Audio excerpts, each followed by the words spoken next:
The Tom Woods Show, episode 973. Prepare to set fire to the index card of allowable opinion. Your daily dose of liberty education starts here. The Tom Woods Show. Folks, add a new skill to your resume the easy and convenient way with Skillshare, an online learning community with over 16,000 classes in design, business, and more. Get your first month free at Skillshare.com/Woods. Hello, everybody. Tom Woods here. Our old friend Glenn Jacobs returns to the show today. We have not spoken to him since something like episode 27 or something like that. You may know Glenn Jacobs as Kane of the WWE. He has been an enormously popular professional wrestler. I just checked. He's got about 7.3 million likes on Facebook. He's had a tremendous career, but now he is taking a break from wrestling to run for mayor of Knox County, Tennessee. And normally, I don't feature office seekers on the show, or that's all I would do. I get all kinds of people who want to come on and talk about their campaigns. I generally am not interested in doing that, but I'm making an exception for Glenn just because he's a great guy, interesting guy, I like a lot, I know personally. He meets all the criteria for this, and I thought it'd be interesting to find out about exactly what it is he's up to right now, and I'm glad to welcome him back. Glenn, welcome to the show. Hey, Tom, how's it going? It's been a long, long time since I had you on, but I'll tell you, there were an awful lot of wrestling fans who took an interest in that particular episode. It was written up on different wrestling websites. I mean, apparently people followed your every move at that point, which was good for me, of course, young podcast, right? But anyway, what is your exact status with the WWE now? Are you permanently retired? No, I'm actually on hiatus. I'm still under contract, but I'm not. Everyone keeps on saying former, and technically it's not former. Former WWE wrestler or former WWE superstar, and it's not quite former yet. I'm like, was it John Wayne or whoever that said, the rumors are, I guess Mark Twain, the rumors of my demise have been somewhat exaggerated anyway. All right, but if you were to be elected, then what would happen? I would become former. Okay. All right. Just wondering. Okay. Yes. All right. So it wouldn't be like Ron Paul, like on the weekends you deliver babies, on the weekends you're throwing people around. That wouldn't happen. No, probably not. Okay. All right. Fair enough. But probably not. All right. So tell me about Knox County. Seems kind of like I don't understand the political unit that is. Sure. So I guess it's somewhat unique in that, some places around the country have metropolitan government where the county, basically the whole metropolitan area is under one government. Here in East Tennessee, most of the counties have their own government and the cities have a government within the county. So the city takes care of certain services in their jurisdiction, and the county takes care of the stuff out in the county. Not normally, but in the past, the county mayors have been called judge executives or county executive, and they changed that to county mayor some years ago. Knox County itself, of course, encompasses the city of Knoxville. The city of Knoxville is about 170,000 people. The county has about 450,000 people. The annual budget for the county is not quite $800 million. Under that includes the school system, of course, the county roads and that sort of thing, the infrastructure, the jails, the sheriff's department, the health department, and all that sort of stuff. But a lot of people get confused because you have a city mayor and a county mayor, but the county actually has a lot more responsibility and authority than the city does. All right, give us a picture of the election, what it's going to look like, when it is, who's running, and who's the current mayor. The current mayor is a man named Tim Burchett. He is term limited, so he can't run again. The election will be May of 2018. Burchett he's been very good for the county. We haven't raised taxes here since 1999. He follows real conservative fiscal policy. I think he's done a very good job for the county, and he's actually running for Congress now that Jimmy Duncan, who was our representative, who's also someone I think that all of us respect, next to Ron Paul, one of the best of the old school in Congress. Jimmy's retiring. He won't run again. So Burchett is running for that seat. As I said, the election is May of next year. Currently, there are two other people that are in the race have announced. They're both county commissioners, and that's about it. All right. What can you tell us about those other people? Well, as I said, they're both county commissioners. One works for the police department. He's been on the county commission for, I think, about 8 years. And the other gentleman has been on the county commission for 2 years. The other gentleman's name is Bob Thomas. We share some things in common. He was in radio for a long time, and he did some voiceovers in movies and that sort of stuff. So he's been in the entertainment industry as well. All right. So what made you decide to do this all of a sudden? A guy named Tom Woods. No, you are not pinning this on me. So the last time I was on your show, you asked me a question that really got me to thinking. And basically it was, what are you going to do, or where do you think that our movement is going to achieve its success? Well, this is back, I guess, I've been on the show is about 2013, right? And I told you I was fed up. I was fed up with politics, especially after what happened with Ron Paul and the RNC in 2012. I think, I wasn't naive enough to think that Ron was going to win, but I felt very slighted that the RNC went to great lengths not to allow him to even speak, and not to let the viewpoint of the Liberty wing of the Republican Party be represented at their national convention. So I was fed up. I really was. And your question, though, what you said back to me was, and I said, I'm fed up, I'm done. And you said back to me, well, it's not like you're going to have the majority of Americans suddenly withdraw their consent.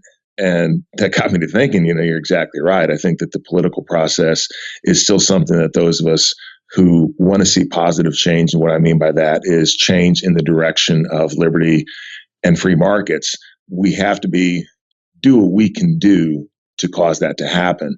And that includes sometimes being in the political process. And that really has a lot to do with it. I love America. I love the idea of a place where virtually anyone, has the opportunity to take their gifts and create the life that they want to live. And that's what the American dream is. It's the ability to go out there and to pursue your dreams and to just create that life, so long, of course, as you're not infringing upon other people's rights, really to do the same thing. That's something that's worth conserving. That's something that's worth protecting. I look at my kids and my grandkids, and I often tell people I'm not special. Okay, I'm not someone that just has was gifted in whatever. I have a unique skill set, and it is rather unique because it was in professional wrestling. But I was able to parlay that because I had opportunities to do so. That's the key, is making sure that those opportunities exist for future generations. And that's what this is all about. And I think a lot of it begins at the local level, because I think we would agree on this. I don't think the federal government is all of a sudden just going to say, we've way stepped over the bounds of the Constitution, so we're going to start giving the states and localities their power back. And that's not going to happen. I think what's going to happen is this has to be a movement from the bottom up. It's not going to come from the top down. So I think that being in positions in state and local government in many ways is just as important as being in the federal government. In some ways, I think it's actually more important. And you can probably get more done. There's probably less of an entrenched, impenetrable bureaucracy at that local level. All right, I'm asking the wrong person this question, but what I want to know about your opponents is really how an outside observer might handicap this race, in that you are extremely well known. And you're known all over the country, around the world. These are a couple of local figures, but on the other hand, they have political connections and you don't at this point, at least not what they have. So how do you balance out which of those things trumps the other? Well, a lot of it is the strategies that we have to pursue in the campaign, of course, and the kind of campaign that we run, and actually utilizing our strengths to the best extent possible. And the major thing for me is just getting me in front of people, because a lot of people, know me as the wrestler guy, but hopefully after they talk to me, they realize, hey, he's somewhat intelligent. He can put a sentence together. He seems to be on the ball about things, and that helps me out tremendously. I do face some difficulties and some challenges. There's no doubt about that, but again, it's how competent a campaign that we run and are able to take advantage of the things that we're able to do. And frankly, Tom, a lot of this is who wants to work the hardest. Who's going to get out there and knock on the most doors? Who's going to get out there and talk with people the most? Who's willing to make phone calls to folks to raise money and do all that stuff? And I'm willing to do that. I think this is very important. So I'm in a good position. I really am. And you're exactly right. I mean, it's sort of strange because in many ways, if this was a more national race or state race, I would probably get more exposure, because of who I am and because of the quote unquote celebrity status and all that sort of stuff. I'd be able to take advantage of that a little more than I'm able to with this. But nevertheless, the great thing about Knox County is people here we have good sense, and it's fiscal conservatives. And the message that I have resonates, because it's that message. You don't spend money you don't have, and even if you do have the money, you don't always need to spend it. We need to take care of each other. We need to stop relying on the government to take care of us, and we need to take care of each other as civil society. We all need to work together to promote our area, and we need transparency in government. If nothing else, people deserve to know what goes on in the government because they're the ones paying the bill. They're the shareholders. And to me, that's an absolute requirement. I mean, you wouldn't have another corporation where the shareholders, weren't included in the decision making, or at least the ability to understand why decisions are made. I think that's vitally important. So I think that our platform is resonating with people as well. And a lot of it is my ability to articulate that and to get it across, and to get people to realize that I understand the wrestler thing doesn't have anything to do with me as a candidate. It gets sort of my foot in the door, but it's the other things, my vision for the county, which again is, I want Knox County to be a place that's the most business-friendly place in the country, a place where people know that if they're an entrepreneur, they can succeed here because the government's going to stay out of the way, a place where we work together to take care of one another, and that makes us a better community. It's my ability to articulate that message that's really going to make the difference. All right, more with Glenn Jacobs after we thank our sponsor. One of the great things about the internet age is that you can learn a new skill without having to go to some crummy night class, drive all over town. You can learn from the comfort of your own home. And Skillshare is an excellent place to start. It's great for professionals who are looking to get a leg up at work, and also for people who want to work for themselves and just learn a skill that they can market online. Skillshare is an online learning community with over 16,000 classes in design, business, and more. You can learn everything from logo design to social media marketing to street photography. You get unlimited access to all of this for a low monthly price. You don't have to pay per class. You get everything. In design, for example, you could learn Adobe Illustrator or logo design or typography or animation. In photography, you could learn photo editing or street photography, along with marketing, entrepreneurship, you name it. Skillshare is giving Tom Woods Show listeners a month of unlimited access absolutely free. So check it out. Head over to Skillshare.com/Woods to redeem your free month. That's Skillshare.com/Woods. All right, now one other thing I just want to make sure I understand. This election that's coming up in May, is this a primary? Yes. And then there's a general election? So you're running against two other Republicans? Yes, sir. All right. The primary is in May. The general election is in August. And then here in Tennessee, we have our early voting period is actually when most folks vote. And despite the fact that the election day is May 1st, early voting will begin. We'll have to ramp things up about 6 weeks before that to really hit the people for early voting.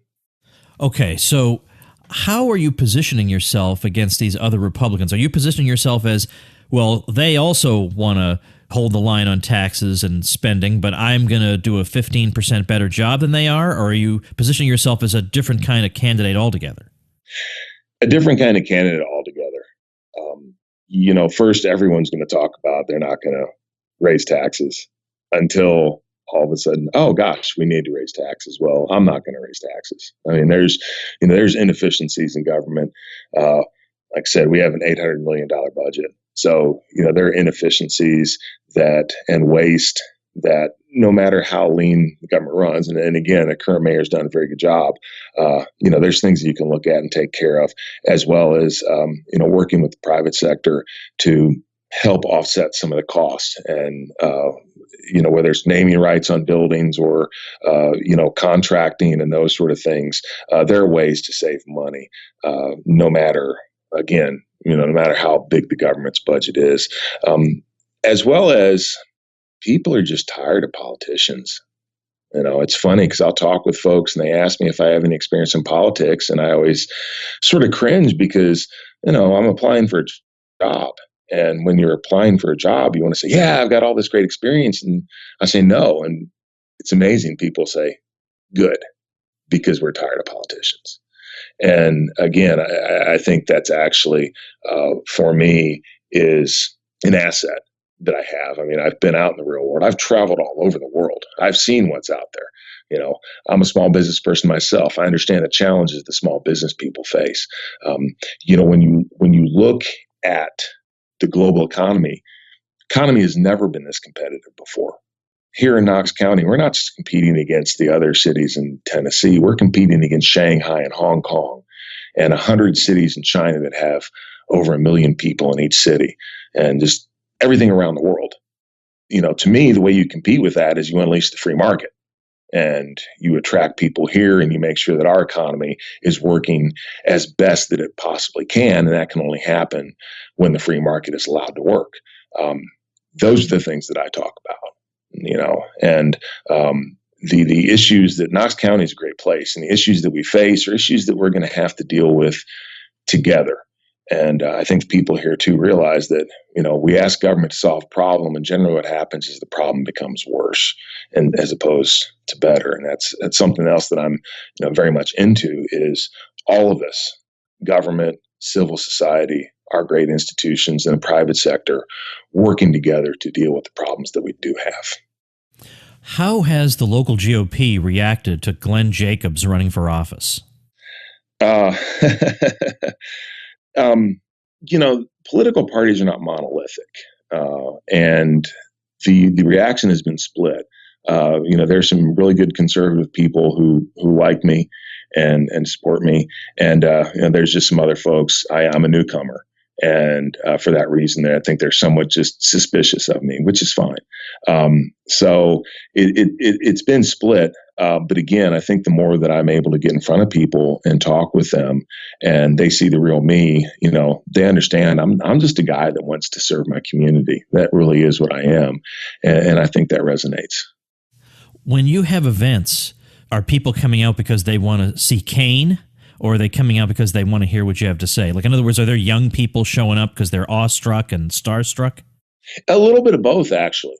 And there are a lot of people, who are wrestling fans. I mean, there's a stereotype about wrestling fans that really bothers me, because, for a lot of the media that has this elite view of the world, they think that, wrestling fans are, just toothless, inbred people. And that is absolutely not true.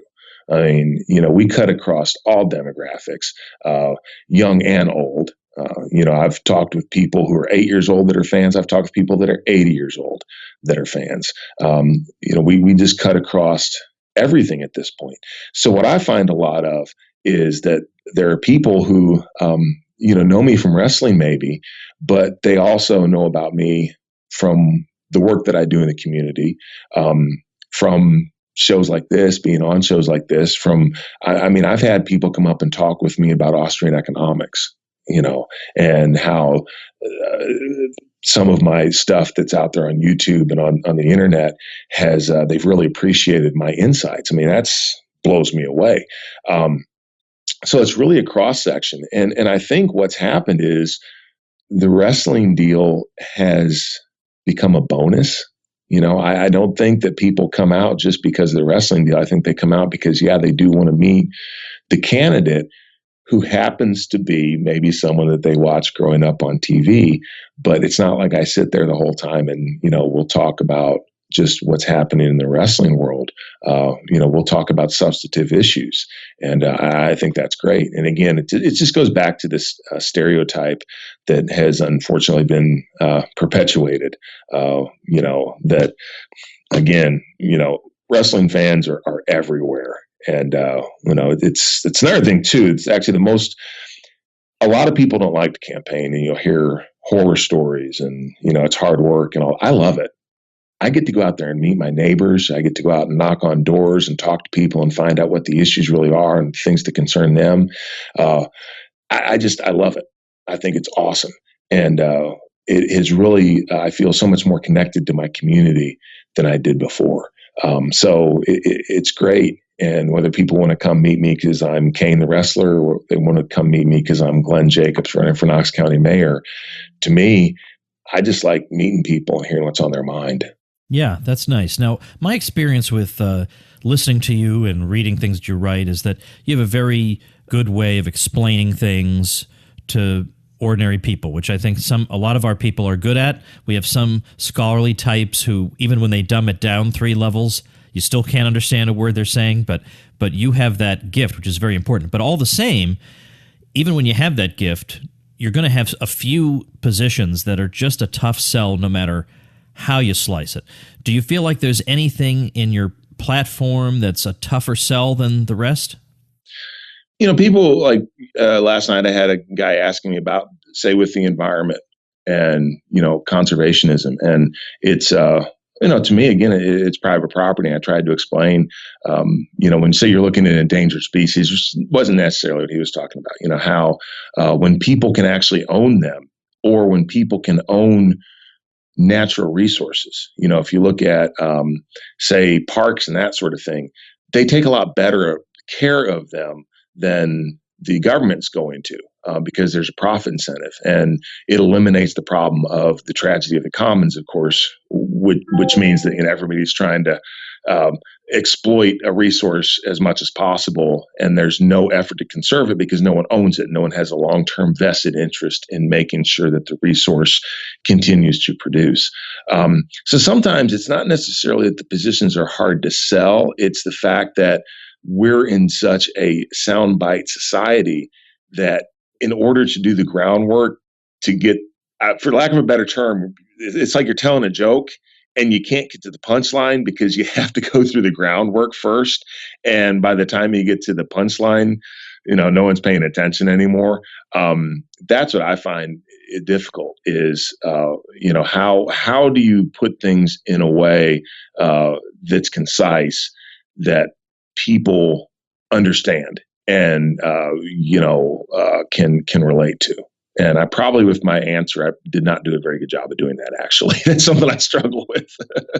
Well, look, that is a hard issue. And there are some issues that we believe in where one side of the debate has a quick bumper sticker, and we who really want to give a thorough answer, we have to give 2 or 3 paragraphs. But that's the way it goes. It's an opportunity for education. Now, given that the election is a ways off, what's your typical day like, and what's it going to be like in those 6 weeks that you were mentioning?